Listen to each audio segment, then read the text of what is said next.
Hello my lovelies, welcome to Key Wisdom Tarot. My name is Ruth, I'm your Reiki Master and Tarot Reader, and this, my darlings, is our daily pulse for Friday, the 24th of April. Okay, so we'll start with the card at the base of our reading, and then we'll move on to our key message before looking at what's facing us, what's hidden from our conscious minds today, and also where our blessing lies. Now we start with the card at the base of the reading, and when I was shuffling the deck, there was so much energy. I was like, there's a lot of different energy coming through today, so I'm quite intrigued to see what these cards look like. And so we've got, look at that, you can't see, I've just picked up the cards. Wheel of Fortune. There is change. Change is afoot. I can tell you that for true. Change is afoot today. Let's have a look at the card at the base of the reading, which is like the overall perspective, or the overall energy really that we're facing, or how we need to view this time period through. And today it is the 8 of Cups. So we know that Cups energy, we've been dealing a lot with Cups energy this week, haven't we? We've been dealing a lot with our emotional selves. We've been dealing a lot with our memories, with our phantom visions in our mind, or our psychic abilities, our subconscious. We've been dealing with all those divine feminine aspects of ourselves this week, and we've been a little bit tired. You know, I think that Thursday actually we were a bit more tired than I thought actually yesterday, weren't we? So we were a little bit tired yesterday. As well, and so we know the energy of the Cups energy now. We kind of understand the type of areas that it covers, and the type of and the type of impact physically that it may have on us. We have reached number 8, and we saw this card last week as well, I think, or the week before. And we know, because 8s are about our karmic cycles, they're linked to karma, they are linked to, and I always tell you, we have karmic cycles so that our divine masculine can meet our divine feminine, so we can get to know our subconscious mind, so we can get to know our emotional selves. This is a period of, so therefore this is an emotional cycle that is coming to an end. So as I say this, Tiny decides, hello baby, Tiny decides to come and say hello to everybody. You're giving everyone that reassurance, yeah, Tiny? You're saying, is everything going to be okay, Tiny? Yeah? Okay. See, that's how Tiny talks. See, you can speak English, can't you, Tiny? Because you've got a mummy who... look at him. Because you've got a mummy who can teach you, can't you? I was teaching him the word laborious yesterday, weren't I, Tiny? I said, if I'm saying it like this, laboriously, what does laborious mean, Tiny? What do you think laborious... Yeah, that's what he did. Okay. So he knows it's long. He's sitting on my knee. Anyway, so we know that we're reaching the end of an emotional cycle, especially because Tiny has just confirmed that for us. Thank you, Tiny. And we know we're reaching the end of an emotional cycle with this energy. And I said that when we have the 5 of Cups, that release, when you feel like you've had a good cry with the 5 of Cups. And now, because of the way that yesterday went, and we were able to do some reflection and understand the lessons and see the journey that we've been on, we are entering new energies today with the 8 of Cups, and we're walking away from that, and we're walking toward the 9 of Wands for our key message. Now, when I was doing my training as a Reiki Master, so this was, what year? 2014, I think, 2015. When I was doing my training, I would spend a week meditating on each of the what they call these chakras. So I would spend a week, I'd meditate just on the base chakra, and then the root chakra, and then I would write down the energies, what I felt and my responses to it. And when I got to this energy, which is the wand energy, which is linked to your 2nd chakra or your sacral chakra, I coined the term in my notes, the torture chamber. Now that's because the 2nd chakra here, yes, it holds on to our chi, our ki. It's a thing that animates us. It's a passion. It's excitement. It's the nervousness and the anticipation. It's all that exciting, good stuff. But in this space here, in our gut, really, this is where we hold on to, or we filter the challenging responses or reactions that we've had to challenging situations. And no more is that emphasized than this card here, the 9 of Wands. Now, we talked a lot about the 9 yesterday. We talked a lot about the 9th house yesterday, so you're aware that the ninth house is about our philosophy and religion, higher learning, dreams and synchronicities, etc. And it's linked to fire, actually, which is what this is as well. These here, what you see depicted, these are the walls that we build. So this is the time that you asked that person out and they said no and you were gutted. That's this. You felt embarrassed. That's there. You know, this is when you were a kid and your brothers and sisters used to tease you, and it was just teasing to them, but to you, you held on to how inadequate it made you feel. This is that time when you were so sure you got that job after that job interview, that you started celebrating. You told your friends and your mum and dad that you had it in the bag, and then you found out that you didn't get the job and you were hurt and you were embarrassed. That's this one here. Now, obviously, I mean, I don't know what they are for you. I don't know what they are for me. They don't apply to me necessarily. But this is a space that we hold it. And what happens when we have those experiences, those reactions, we feel embarrassed, we feel nervous, we feel ashamed, we feel guilty, we feel anxious, we feel traumatized by something that happens to us. What happens is there's a sort of, our bodies and our minds and our emotions, we react, or our instincts really, because this is what Wand Energy links to, our instincts.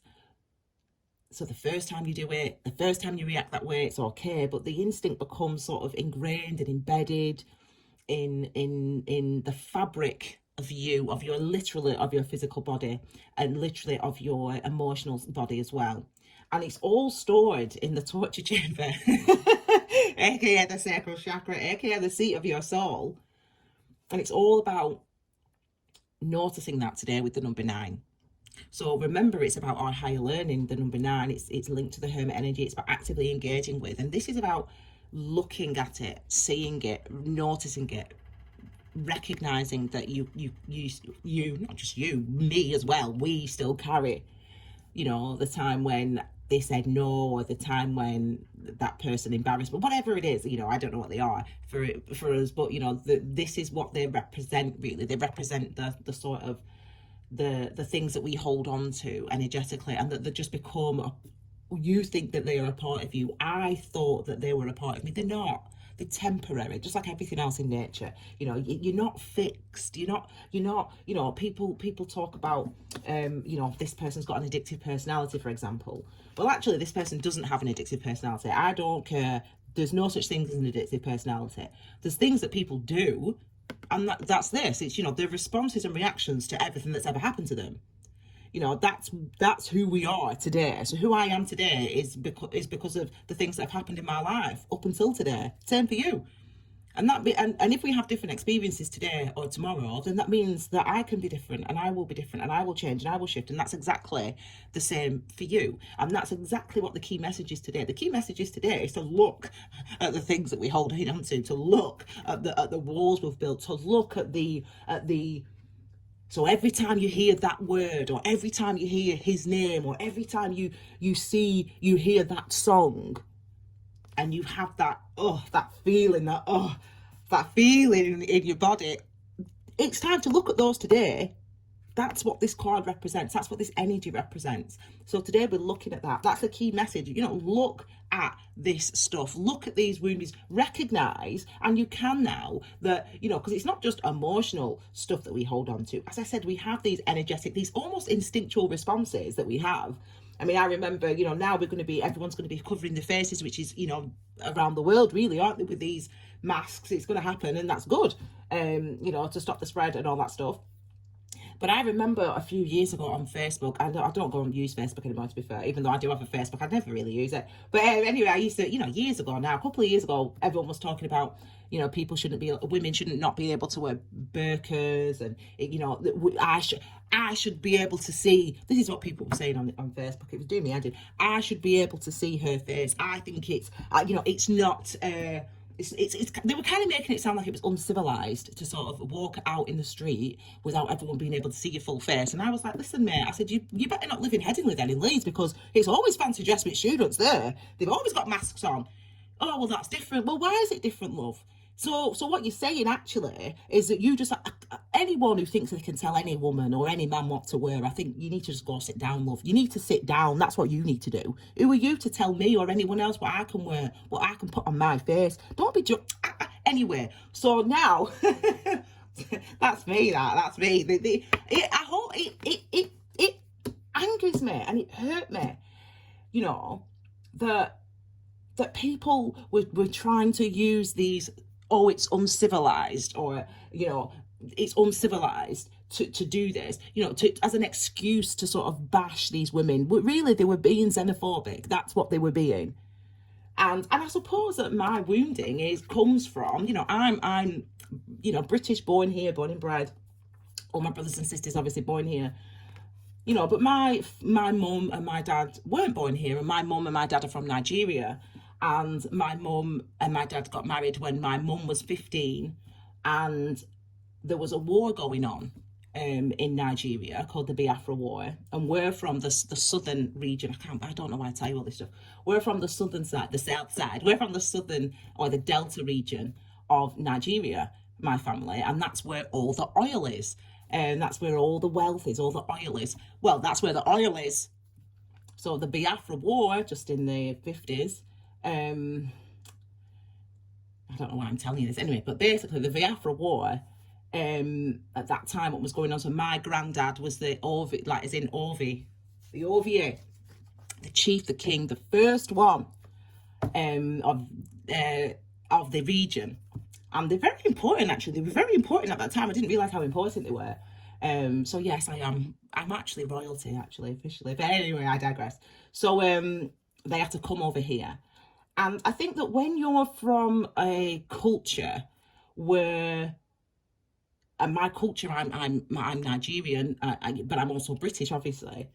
But when you're from a culture where your culture's been told, like they were told in Biafra, like they were told in Nigeria, I should say, at the time, where, you know, basically you're uncivilized. So in the south, we're Catholic, you know, mainly.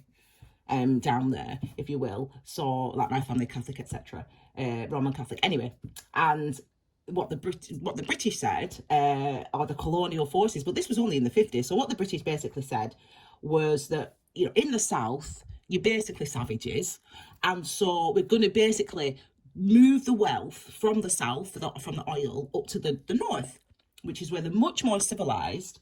I think they call them Hutus. I think that's the name of the tribe. They're Muslim, basically. That's the Muslim, and the Muslim side of the country. So it's not sides. It's just kind of just how it worked out, I suppose. I suppose it's worked out that way because of the Biafra War. Anyway, so, you know, you've got people coming in telling you that you're uncivilized, telling you that you're not good enough, that you aren't intelligent enough to manage this wealth. And then they come in and destroy your country, destroy your culture, destroy your language. And then because they think they know best. Why am I telling you this? I don't know. I mean, I suppose really for me, that is something that at the time then, it was very, you know, triggering, that those type of conversations about face coverings and about, you know, these people, and, you know, who are you? Who are you? Who are you?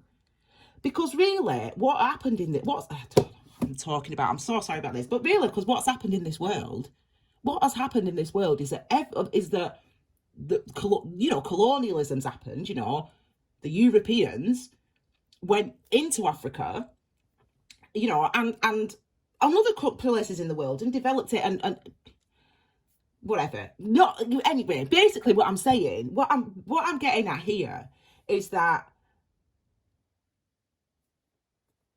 you are who you are because of everything that you've been through, and because of who you were when you arrived here. Now, who we are when we arrive here, so for me, that is, I was born, obviously, to a Nigerian mother and father, wasn't I? In Blackburn, Lancashire. So my DNA is Nigerian, and my heritage is Nigerian. But my culture, if you will, how the things that I'm taught that are poured into me through education, through society, is British, which is fine. And I'm very proud of my heritage. I'm very proud of my Nigerian heritage and my British state, nationality. That's my nationality. So I'm very proud of that. But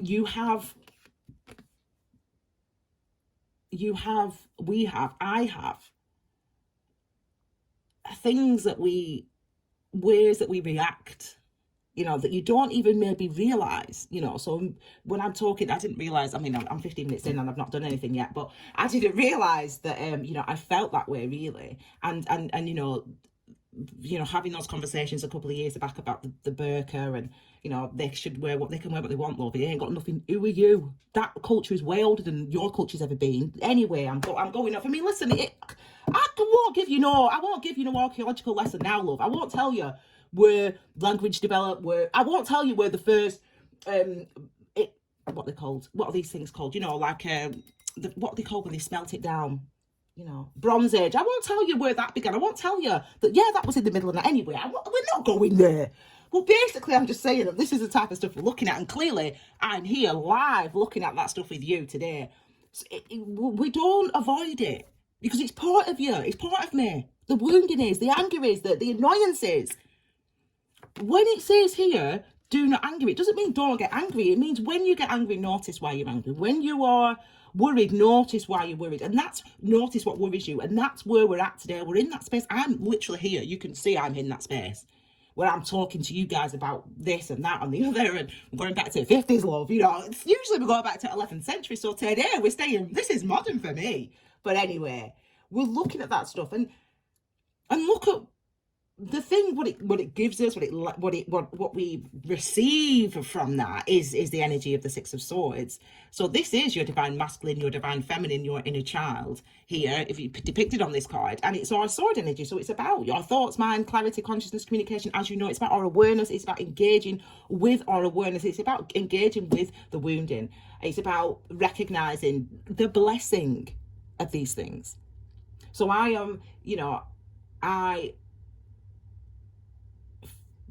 feel, now as a 37-year-old woman, educated, intelligent, beautiful, passionate, Black, British woman, how do I feel about the fact that, my country and many countries in Africa, that our resources, our natural resources were taken, that our people was stolen, literally, from the Niger Delta, which is just, I went to and saw that when I was visiting. People were literally stolen into slavery. Children would go missing and was stolen into slavery. How do I feel about that now? What is the blessing, you might say?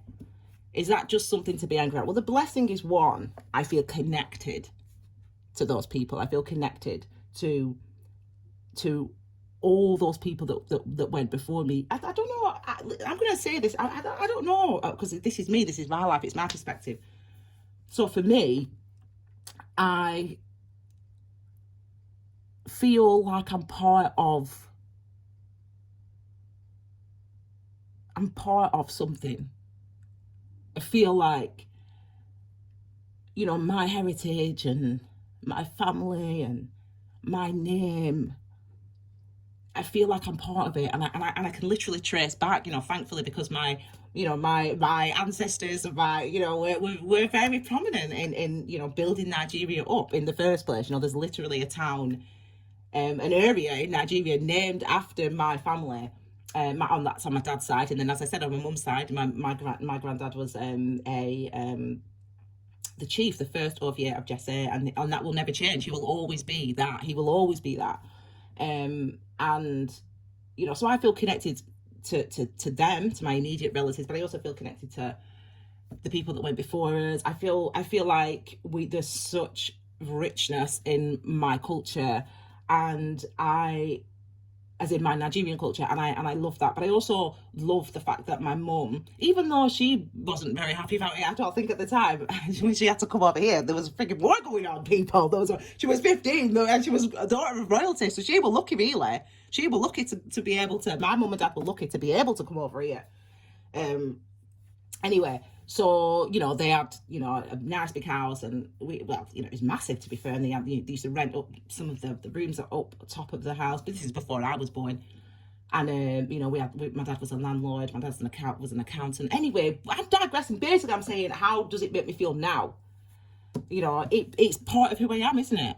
There's no point denying it. There's no point denying that colonialism and slavery happens, or that racism happens, or that, there's no point denying that stuff, because the world can deny it and media doesn't, but that's fine. But we all hold on to stuff, all of us. We all hold on to stuff. So, there's blessings in everything. So there's blessings for me in being able to feel that connection, and being able to know where I come from, to literally be able to trace the land, because the land, the land doesn't ever leave the family. So, literally now I can go to Nigeria and see where and have actually, to be fair, but see where my ancestors lived, and the land that we, the land that we own then and still own now. And that's been there for hundreds of years. And that's a beautiful thing. Yes, I'm happy that, because we have great education in this country, and the health system, all that stuff, and actually British people are good people. It's a good country. This is a good country. Good people are good people. And I think that I've been thinking though recently that it's the politicians that give us all a bad name. They give us all a bad name, because I think that people really see the figureheads of that country, or maybe that's just me, what am I even talking about? The figureheads of the country as being kind of a representation of the people. So it's like looking at, and I always talk about Donald Trump, as you know, it's like looking at America and thinking and believing that everyone in America sort of is like Donald Trump, or has the beliefs of Donald Trump, if that makes sense. And obviously, we know whether you vote for him or not. I mean, you're entitled to vote for him. He's the president. Good for him. But it's like, I think the politicians give us all a bad name, because the politicians pretend that this doesn't happen. The politicians pretend that they ain't scared, that they ain't confused, that they ain't hurting. The politicians pretend that, but of course they are, because they're people like me. They're just people reacting to stuff, as I said. So anyway, obviously, clearly we're being quite reflective today, but this is about awareness, and this is about the balance. So we're having some balance in our mind coming through today, but also, as I said, recognizing the significance of the things that we're thinking and the things that we're saying. So even though, I don't think anyone's going to watch this video, but anyway, even though I talk about these things, and I'm saying this, and I'm entitled, this is me, it's part of me, it's a part of me. So it doesn't and you can react to that any way you want to react, and that's absolutely fine, because that's where you're at today, that's who you are today. But that's what you've got to remember, that's only who you are today. You're only who you are today. Tomorrow you're someone different if you engage. And this is that recognizing that recognizing that there's beauty in all. Even in the suffering, there is beauty. Even in the suffering, there are blessings. So we must remember that. And this is what we are facing today. We're grappling with some of these maybe challenging energies, really. I mean, it might be quite hard for some people to hear that type of stuff, but it doesn't make it any less true that that's how I feel about it. And that's all it is. It's just how I feel about it. Anyway, I move on. So let's have a look at, this is me now talking. This is me going on, saying all this stuff, but whatever. What can we do? This is what's hidden from us today. So this is that I'm laughing because this is one of the energies. Now, I do not discriminate. I do not discriminate when it comes to tarot cards. However, I must admit, this energy is for me as an earth sign, as a Capricorn, it's very difficult for me to work with this energy, because I feel so lightheaded. I feel so breathless, almost not breathless. it's like it's all for me. It's such fast moving energy. It's such fast moving energy. You know, remember, we're maturing. We are maturing. So today we're maturing into being able to what we're trying to say in our communication, but also in our conscious mind, in our awareness. Excuse me.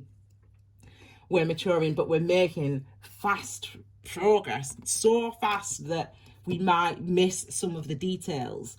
But it's okay, because with the nights with the nights we go toward, we go with the flow, we go with the vibe. So that's why I can spend 50 minutes talking about, that's literally the energy. So go back and watch it, yeah? Watch me talk for the first 15 minutes on this reading, because that's an absolutely perfect demonstration and manifestation of the energy of the Knight of Swords. You know, I'm just going. I'm just talking. And remember what I said to you yesterday about your inner voice. Your what you say does not come from your brain. It doesn't come from your brain. There is an inner voice. You do have one, and it is not filtered through the brain. Thankfully, anymore. Mine's not anymore.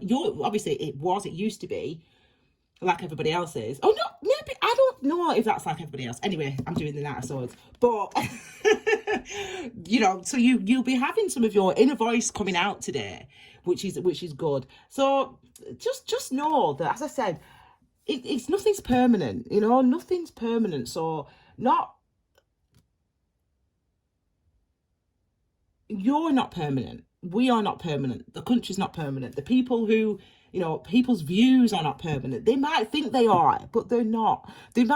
How people feel about something is not permanent. They might feel that it is, but it's not. Today is about just going with it. Just go with it today. Don't think, just do, just say it. Just allow your mind to go there. Allow yourself to express it, because how are you going to get to the king and the queen? How are you going to get to that level of understanding if you don't just go, if you don't just speak, if you don't just think it, if you don't just allow your brain to open up to it? That's what this energy is. So that's what's hidden from you. And as I said, as an earth sign, it's difficult for me to live with it, but I'm going with it, clearly, because I have been going with it in this reading. So yeah, take from that what you will. And I'm happy to see, because we've got here, finally, our blessing is the 9 of Cups. We've got this as a blessing here. So we've got obviously the 8 of Cups, the 9 of Cups, the 10 of Swords. So we're moving, aren't we? We're moving. I could feel that there was some new energy coming in for us today, but this is our wish fulfillment. And this is really, if you think about what number 9 is, so number 9 is about what is within. Number 9 is our foundations, if you will. So on the Tree of Life, it's the foundations. So it's not roots, it's foundations. That's slightly different. They're all slightly different, actually. Structure's different from foundations, different from, you know, they're all slightly different actual meanings. And it is important to talk about those, but I won't now, because I've been droning on for the last 20 minutes. But anyway, so, you know, number 9 is linked to the Hermit, isn't it? It's linked to what's going on inside, actively engaging with what's inside. And this is our feelings. So this is, if you think about it in that sense, it's knowing how we feel inside. It's knowing what's in our emotional cups, what things we do hold on to, what things we do want, what memories we have, what desires we have, how we feel about things. This is having that knowledge, having that wisdom come through to us, having that understanding come through to us. You know, what is important to me, what do I need, what do I want? And even if you have some crazy conversations with people on Facebook today about people covering their faces or whatever, you know, you're entitled to sort of, I mean, I think that, you know, there's a lot of this online. This dude's always, mate. This dude's always on Twitter. This dude is always on Twitter, yeah. He just says it, yeah. He doesn't think about it. And that's hidden from you today. You have that force, if you will, to go. But know that this is where it comes from, though, yeah?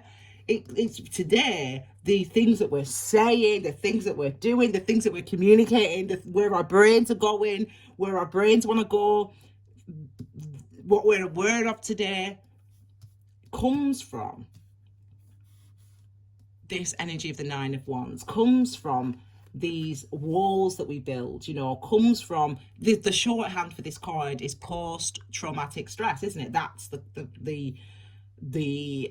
shorthand for this card. So we hold on to we have a traumatic situation, and then our bodies basically remember that traumatic situation. And so whenever we're in another situation, so today I'm walking down the park, and and it's dark, and the last time I was there, something scary happened. I'm going to react in that same way, if that makes sense. So that's basically what this energy represents. Post-traumatic stress, not as in a disorder, of course, the actual post-traumatic stress disorder, which I did have, and I had that for 10 years. And I tell you what, guys, it's not. I was undiagnosed for 10 years, so imagine how that was to live with in that brain of mine. Anyway, but you change every day. Anyway, so the ways that we're speaking, the ways that we're communicating, the things that we're wanting to say, the things that we're aware of today, where our awareness is today, is because of this wounding, is because of our past traumas, is because of the things that we're now starting to really look at and starting to really, again, it's about recognizing the impact that these things have had on us, but it's in the energy of we're moving away from. But not only now are we feeling it like we were yesterday with the energy of it, we're sort of wanting to move, we're sort of wanting to act. There's a lot of energy today about moving, isn't there? There's a lot of energy of moving away from, moving toward.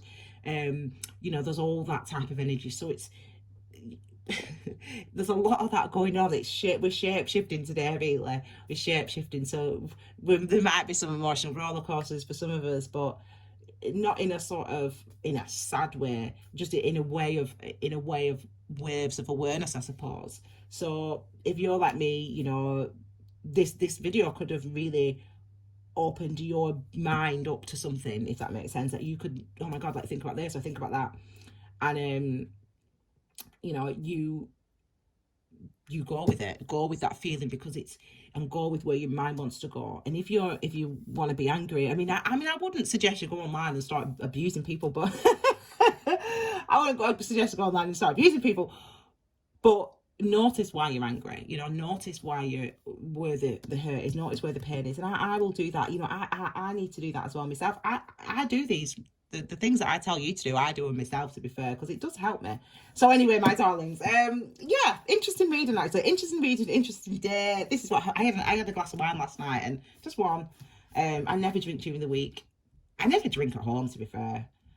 I don't drink, but anyway, this is what happens when I drink, so maybe I shouldn't drink. I'm walking away from the wine glass, guys. I'm walking away from the wine glass. No, it's a very interesting day today. I mean, the blessing obviously is coming through with us that, yes, there's a lot going on, but we should have a balance. We should be balanced by the end of the days in our thoughts and our minds, and recognize that it was important to look at that. It was important to have that conversation. I got it off my chest. I thought it through. This is me moving and shifting and growing, and that's just who you are today, and tomorrow will be someone else because of what we learned today. Okay, so my darlings, I hope you like that reading. Very interesting, random, strange reading, but this is what you get. Yeah, so what can I say? I will see you all again tomorrow for your brand new daily pulse, my darlings. Have a wonderful day. Take care. Bye.